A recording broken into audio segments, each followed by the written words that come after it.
Fala galera, beleza? Vamos começar com a nossa próxima discussão aqui no nosso YouTube. O que acontece aqui é o seguinte: eu realmente gostaria que tivesse ao vivo dessa vez, só que é colação de grau da minha sobrinha. Eu não tenho escolha, velho. Eu tive que deixar gravado para poder realmente estar presente lá nessas horas. Não adianta.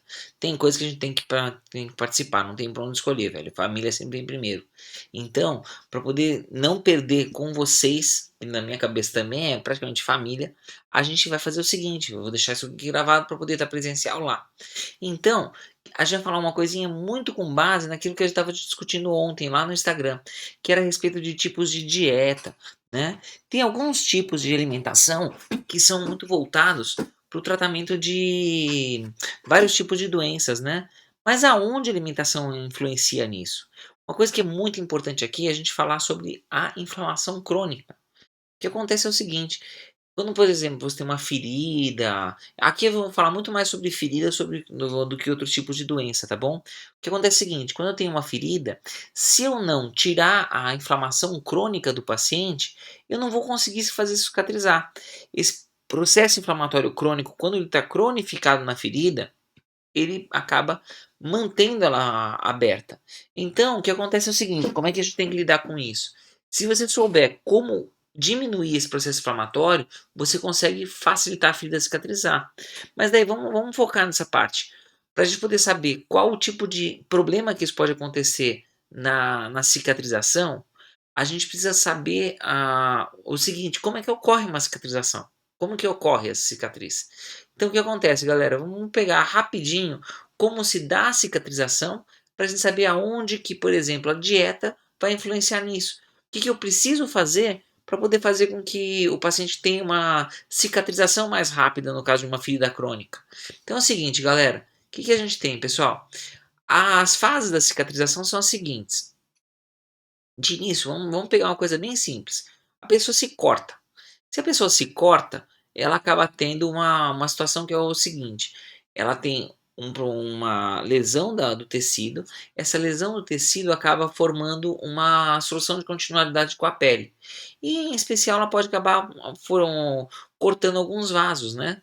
Então, aqui, ó, para ficar mais fácil para vocês, ó, tem uma margenzinha aqui em cima para quem não lembra das fases da cicatrização, tá? Então, o que acontece, pessoal? Você tem uma situação em que o tecido se corta, você tem a ativação da agregação plaquetária, você tem a exposição você tem fatores que ativam as plaquetas.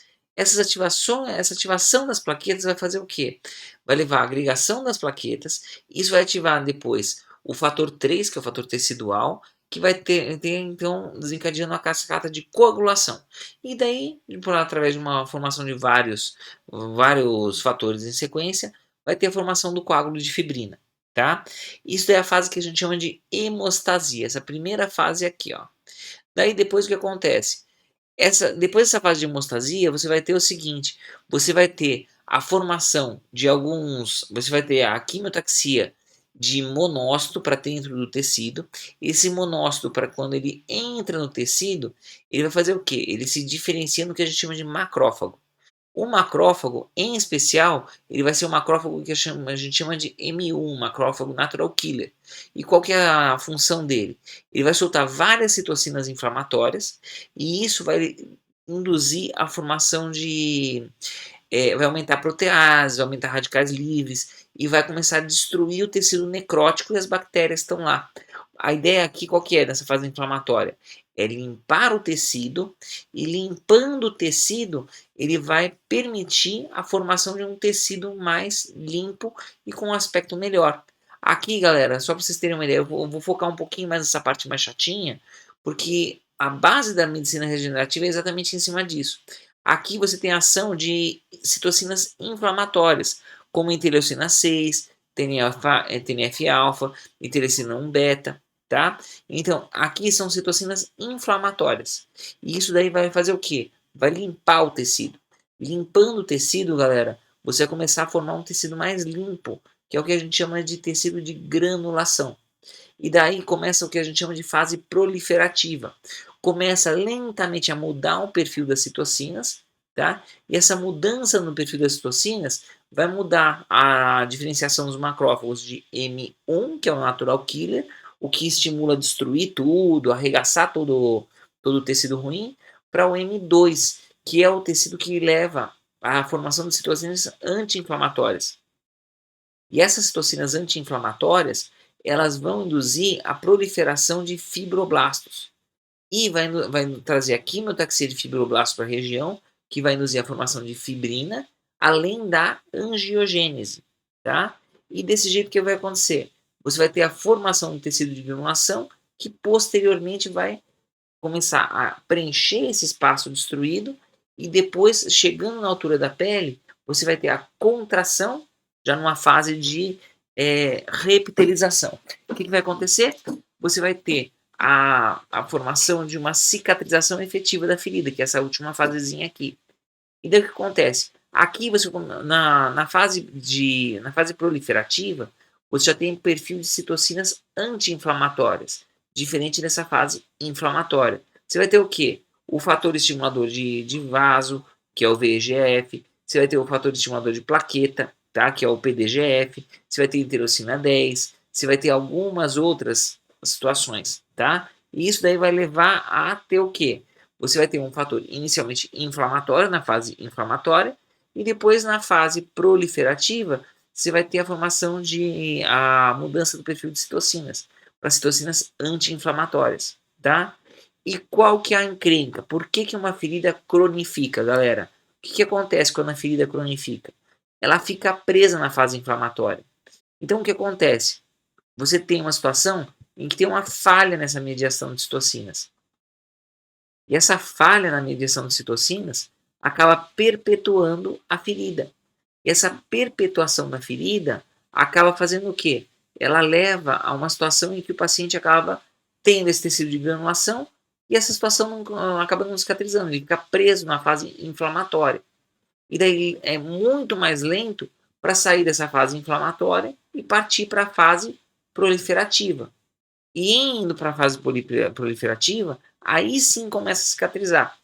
É muito mais demorado e muito mais prolongado e muito mais doloroso, tá? Então o que acontece, galera? De uma forma bem simples é isso que acontece com a ferida, tá? O que a gente precisa, qual que é a base da medicina regenerativa? É o quê? É a gente viabilizar, facilitar essa mudança do perfil das citocinas para fazer com que estimule a fase anti-inflamatória. Estimulando essa fase anti-inflamatória, a gente vai fazer o quê? Você vai diminuir a dor e você vai estimular o crescimento do tecido de granulação. E isso muda de uma forma exponencial a velocidade de cicatrização da ferida, tá? E isso daí a gente consegue fazer mediando uma série de coisas. Tem várias variáveis, são sistêmicas, que podem alterar isso daí. E aí que o clínico, que é a pessoa que está aí do outro lado, pode fazer toda a diferença, tá? Nesse ponto você consegue fazer diferença, independente da causa da ferida, tá? Então o que a gente precisa fazer? Você precisa diminuir a inflamação sistêmica, a meta-inflamação. Por quê? Porque essa inflamação sistêmica ela vai estimular a formação de citocinas inflamatórias, tá? E é isso que muda. Então, aonde que o clínico consegue mexer? Mexendo nas comorbidades. Se eu pegar um paciente que ele é hipertenso, que ele é diabético, que ele é obeso, que ele é desproteinizado, que ele tem vamos pensar numa síndrome metabólica, que ele tem hipotireoidismo, que ele tem, sei lá, que ele fuma, que ele tem vários hábitos mais zoados. Se eu tiver esse tipo de problema, o que vai acontecer? Eu vou ter mais dificuldade de fazer com que esse tecido cicatrize, tá? E eu preciso atuar aonde?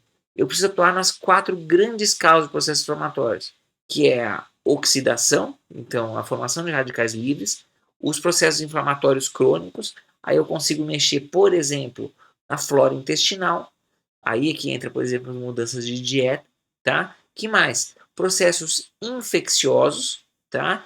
E os distúrbios imunológicos. É aqui que eu preciso atuar para poder fazer isso cicatrizar.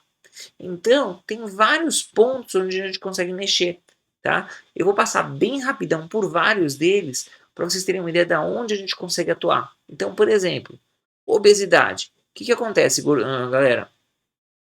Se a gente tem uma situação em que o paciente tem um aumento da quantidade de gordura, a gordura ela produz a estrona. E essa estrona ela aumenta a resistência à insulina, que é um hormônio pró-inflamatório. Então ele vai diminuir essa conversão do macrófago M1 para o macrófago M2. Então, se eu tiver um controle bom do perfil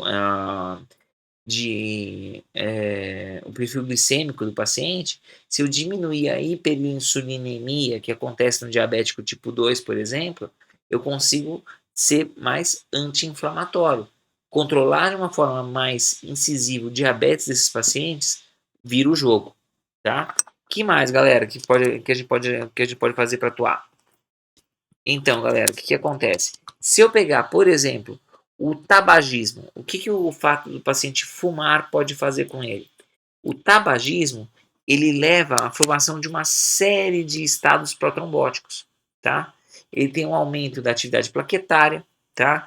Ele pode aumentar a ativação do fibrinogênio e fibrina e ele diminui o plasminogênio sérico. Se ele diminui a quantidade de plasminogênio que tem no sangue, ele vai aumentar a formação de fibrina, aumenta a formação de coágulo e reduz a degradação dessa fibrina. Então ele vai ter vários efeitos que são protrombóticos. O que mais que ele pode fazer de ruim? Ele tem um efeito vasoconstritor como efeito secundário. Então ele pode, além de entupir o vaso, ele pode vasoconstringir. O que mais? A nicotina ela estimula a liberação de proteases. Então, ela vai aumentar, né, a área de necrose, ela vai aumentar o processo inflamatório, ela vai aumentar também a formação de radicais livres de O2, tá? Então, o aumento de radicais livres também vai diminuir a velocidade de cicatrização. O fato do cara parar de fumar faz toda a diferença para o paciente. Você consegue, mesmo em algumas horas, tá? Nas primeiras horas que ele para de fumar, a frequência cardíaca já muda, a PA já muda, a saturação de O2 já muda, tá? Em questão de algumas semanas, o monóxido de carbono do paciente sérico já diminui também, tá? Todo o microambiente celular, em cerca de 4 semanas, ele já muda por completo. Claro, em relação aos riscos de infarto, risco de câncer, essas coisas, isso daí é uma evolução de anos para diminuir o risco. Mas, mesmo só algumas semanas, já tem vários impactos que facilitam, por exemplo, a cicatrizar uma ferida mais rápido, tá? Que mais? Álcool. O que acontece se o cara começar a manguaçar muito? Você aumenta o risco de desnutrição desse paciente. Ele vai ter uma menor migração dos fibroblastos, vai diminuir a velocidade de cicatrização, ele vai diminuir a angiogênese, vai diminuir a formação de colágenos, ele vai diminuir a formação dos colágenos, em especial do tipo 1, que é aquele que está na fase pró-inflamatória, na fase proliferativa. Você vai diminuir a ativação plaquetária, tá? E isso daqui, galera, é tudo efeito dose dependente. Se eu pegar e beber pouquinho, vai diminuir, não vai ter tanto efeito. Se o cara manguaçar louco, o efeito é gritante. Tanto é que você chega a ter até quadros de neuropatia secundária ao álcool. Tem de paciente que bebe tanto, mas tanto, tanto, tanto, que ele chega a fazer lesões nos pés muito semelhantes ao do diabetes, mesmo sem ter nenhuma glicemia alterada, tá? Que mais? Sono. O que acontece se o cara não dorme? O sono, ele mexe no nosso ciclo circadiano. Então, o que acontece? Você tem uma alteração hormonal secundária decorrente do sono. Então, o que acontece? Ele vai mudar, por exemplo, o GH, vai mudar cortisol, ele vai mudar uma série de coisas, tá? Então, o que acontece? Quando você perde o ciclo do cortisol, o que acontece? Se o cara está sem dormir, o cortisol vai ficar o tempo todo na tampa, tá? E isso vai aumentar as catecolaminas noturnas. Então, isso vai ter um impacto no metabolismo lipídico, tá? Vai diminuir a liberação de GH durante o sono, tá? E o que acontece? Não só isso vai diminuir esse impacto durante o sono, esse impacto hormonal, como também ele vai diminuir vai ter uma alteração cognitiva. Por quê? Porque você perde um pouco daquela alternância entre o sono não REM, que é o sono que descansa, o sono REM, que faz aquele descanso psíquico, entendeu? Então o que acontece? O sono adequado faz toda a diferença no seu paciente. Você já parou pra pensar se o seu paciente dorme bem? Isso é uma coisa importante a gente pensar. Se você estiver pensando nisso daí, coloca aqui nos comentários o que você acha. Teu paciente dorme? O que mais que faz diferença? Atividade física, galera. A atividade física ela é total e completamente essencial para a imensa maioria das pessoas. Hoje em dia, o que os consensos de atividade física descrevem é que você considera um paciente, uma pessoa como praticante de atividade física, quando ele tem pelo menos 150 minutos de atividade moderada por semana. Ou então, pelo menos 20 a 60 minutos de atividade física 3 vezes por semana. Tá? Mesmo quando não é possível você chegar nesse ponto, o mínimo que você puder fazer já ajuda, tá? Um é mais do que zero, tá? Então isso é muito importante. Então o que acontece? Quando a pessoa faz atividade física com frequência, o que acontece? Você baixa cortisol, você vai diminuir a resistência à insulina. Isso aí acontece por quê? Porque em especial no exercício resistivo, que é aquele que você faz de peso, o que ele faz? Ele vai aumentar a afinidade dos receptores GLUT4, que são aqueles que estão no músculo, para a insulina. Então ele vai diminuir a resposta periférica à insulina, tá? Isso é super importante, tá? Além disso, diminui a dor do paciente, diminui a redução ele leva a uma menor resistência à insulina, vai ter várias diferenças que vão facilitar com que ele vai ter um sono melhor, assim, muda o jogo, tá? Que mais? O que que a dieta faz? Aqui foi aquele tópico que a gente falou ontem. Quando você pega e você ajusta a dieta, você vai acertar o que a gente chama de bioma. Você vai mudar a flora intestinal. E isso vai mudar o seguinte: ele vai diminuir o que a gente chama de estresse oxidativo, tá? Então ele vai inibir o aumento dos radicais livres, tá? Ele vai uma dieta que seja muito pró-inflamatória, ela vai diminuir a modulação das células mesenquimais, que tem efeito anti-inflamatório, tá? E além disso, tem estudos mostrando que ela tem impacto até na ação genômica, tem uma ação genômica no telômero. E o telômero é o quê? O telômero é aquela parte do cromossomo que mostra quantas vezes a gente consegue replicar. Ele é um sinal de idade das células. E ele é um fator que pode aumentar a nossa expectativa de vida, tá? Então o que a gente tem que fazer? Como é que a gente vai diminuir os radicais livres na dieta?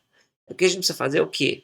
A gente precisa usar alimentos mais integrais, verdura, fruta, fugir de coisas mais pró-inflamatórias, tá? Existem o quê? Na prática, a dieta mais interessante, o que é uma dieta anti-inflamatória? É uma dieta baseada em planta. Pessoal, eu estou falando que a dieta ela tem por base planta. Eu não estou falando em momento algum que é uma dieta vegana, vegetariana, nada disso.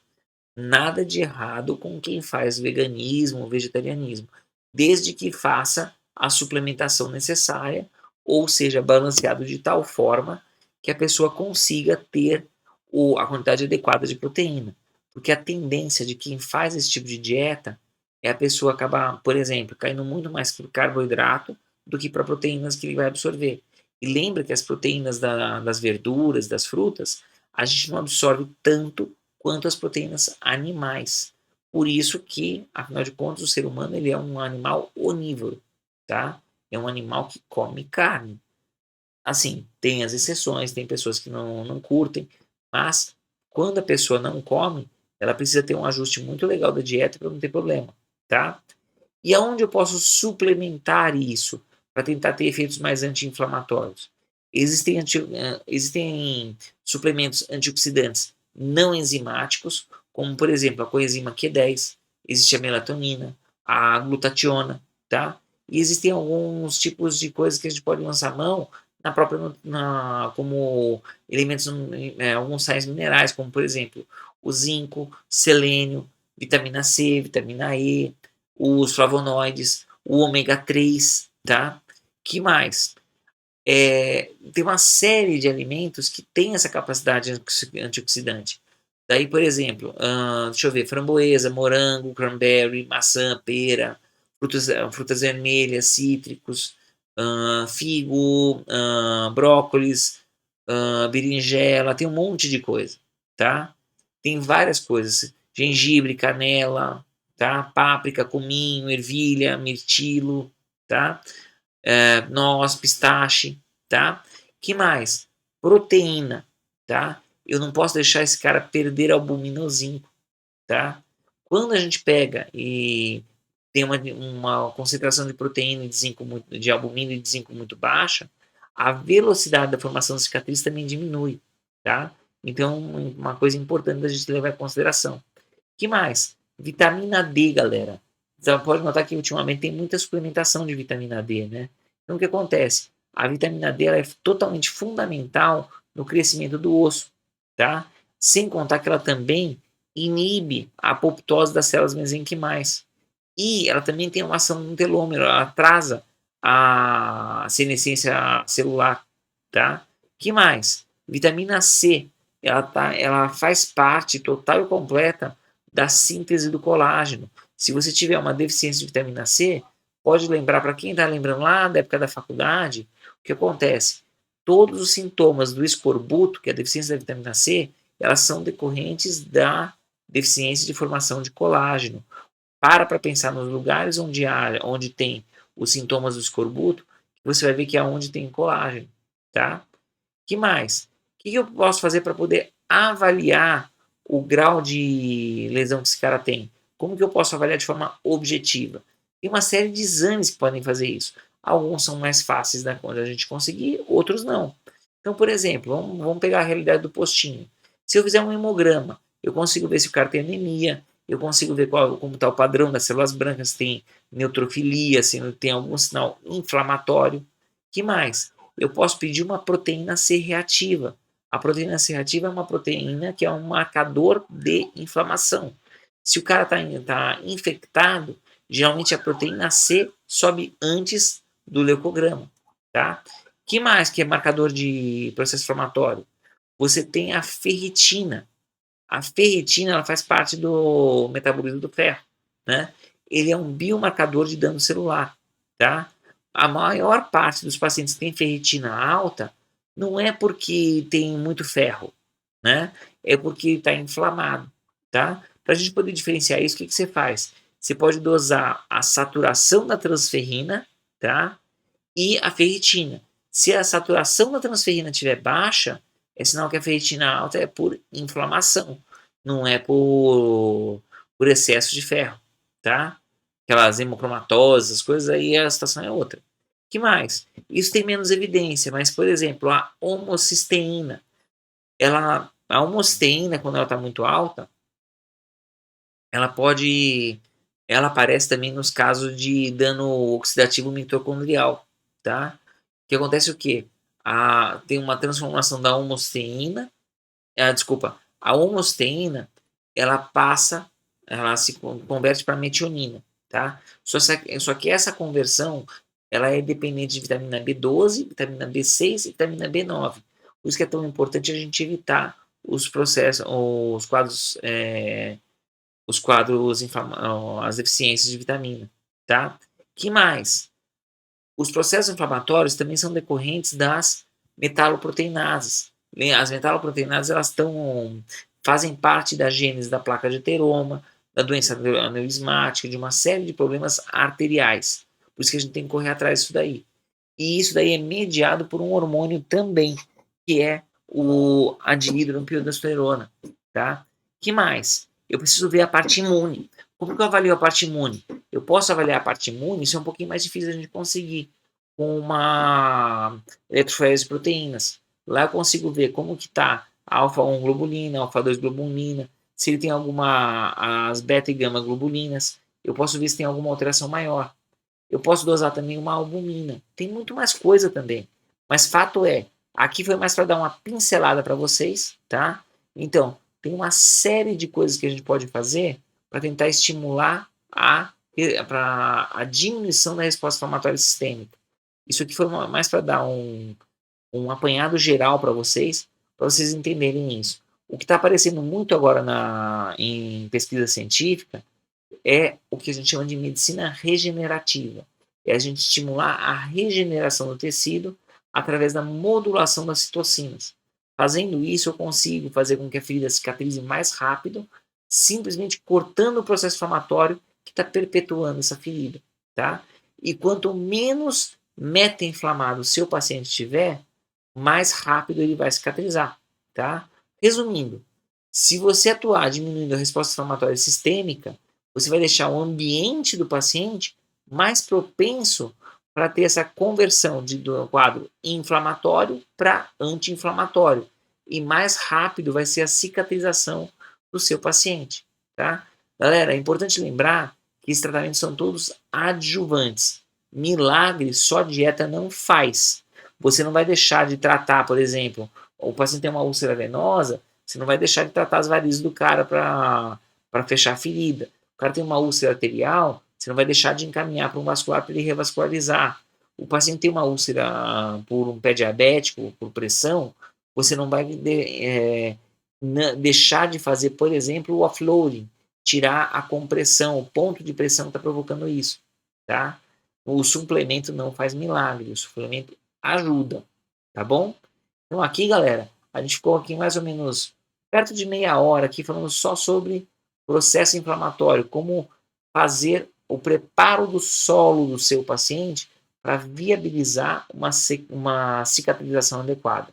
Galera, curte o canal, aperta o sininho, toda semana a gente tem lives, tá bom? É que essa semana aqui foi uma coisa que fugiu do meu controle, eu não tinha como mexer e eu não tinha também como combinar outra data com vocês. Então, joga aqui nos comentários as dúvidas que vocês têm sobre esse tema. Vamos fazer uma discussão bem legal, porque isso daqui é um tema que está bem no foco hoje em dia e tem muito artigo novo, tá? Curte o canal, aperta o sininho, eu sempre esqueço de pedir essas merdas. E toda semana tem vídeo novo aqui no canal, tá bom? Galera, obrigado e tamo junto. Toda semana tem live, galera. Hoje acaba sendo gravado, mas não é a nossa rotina. A nossa rotina é live toda terça-feira, 9 da noite. E as lives ficam, as aulas ficam por uma semana no ar e depois elas ficam na nossa comunidade de alunos do curso 10 em 12. 10 anos de experiência em cirurgia vascular em 12 semanas. Valeu, galera. Obrigado pela atenção aqui, pessoal. Qualquer dúvida, joga aqui nos comentários e a gente vai conversando. Falou, galera. Valeu!